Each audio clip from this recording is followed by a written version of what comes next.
آغاز ہے مالک دو جہاں کے نام سے اور سلامتی ہو ذوات مقدسہ پر۔ سماعتوں اور بصارتوں کو آغا شیرازی کا آداب۔ یہ 8واں پڑاؤ ہے منظوم تاریخ اسلام شاہنامہ اسلام کا۔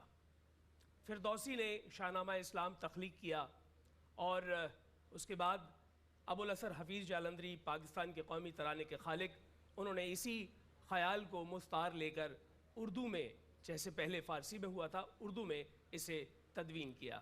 اس کے چند منتخب حصے آپ کے سامنے پیش کیے جاتے ہیں۔ آج ہم جس بازار کا اور جس ماحول کا ذکر کر رہے ہیں وہ قبل از اسلام بدوؤں کا آپس میں تعلق اور آپس میں ان کے لڑائی جھگڑوں کا احوال ہے۔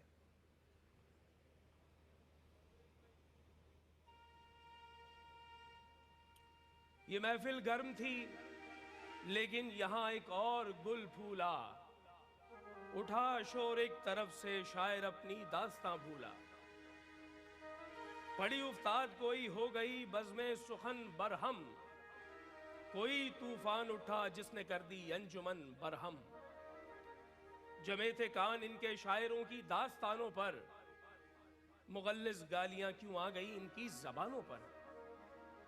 یہ کیوں گالم گلوچ اور مار دھاڑ آپس میں ہوتی ہے، یہ عورت کون ہے کیوں پیٹتی ہے کیوں روتی ہے۔ یہ کیوں اٹھی ہے خلقت تیغ خوں آشام لے لے کر، پکارے جا رہے ہیں کیوں قبیلے نام لے لے کر۔ نظر آتی ہے کیوں ہر سمت تلواریں ہی تلواریں، یہ کس نے مار ڈالا سرخ ہو کر رہ گئیں قہاریں۔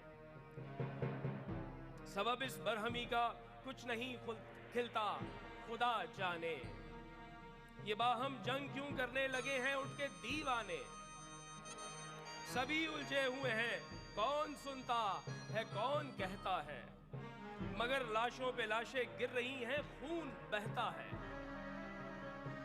کوئی اتنا نہیں جو اس لڑائی کا سبب پوچھے، فیروزاں کیوں ہوئی یہ آتش قہر و غضب پوچھے۔ اٹھا اب خنجروں کی بجلیوں میں جوش بیداری، لگے سر کٹ کے گرنے خون کی بارش ہوئی جاری۔ پڑی بنیاد جو ہی دو گھرانوں میں لڑائی کی، تو لازم تھا کوئی کوشش کرے ان میں صفائی کی۔ مگر ان کی شریعت اور تھی جس پر تھے یہ عادل، کہ سب کے سب قبیلے ہو گئے اس جنگ میں شامل۔ کوئی اس کی حمایت میں کوئی اس کی حمایت میں، رہیں گے یہ سب مشغول جنگ جاہلیت میں۔ یہ سارے خود کو اسماعیل کی اولاد کہتے ہیں، مگر ہم تو انہیں مادر پدر آزاد کہتے ہیں۔ اور یاد رہے کہ یہ عرب کا پس منظر تھا، لیکن دنیا بھر کے دیگر علاقوں میں کیا صورتحال تھی اس کو بھی چند اشعار میں بیان کیا گیا ہے۔ سب سے پہلے ہندوستان، عرب سے بھی زیادہ حال تھا بدحال دنیا کا، کہ سر ابلیس کے رستے میں تھا پامال دنیا کا۔ مگن تھا گلشن ہندوستان جنت نشاں بن کر، یہاں بھی موت چھائی ایک دن فصل خزاں بن کر۔ دکھائے تھے بہت کچھ آریانوں نے گیان کے جلوے، بہت چمکے تھے رام اور کرشن کے ایمان کے جلوے۔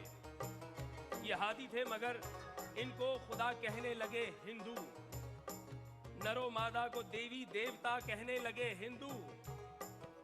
حکومت آ گئی ایسے ستمگاروں کے ہاتھوں میں، ہوئے تقسیم انسان اونچی نیچی ذاتوں میں۔ غلط سمجھے یہ بدھی مان گوتم کی بشارت کو، بلائے بت پرستی نے کیا برباد بھارت کو۔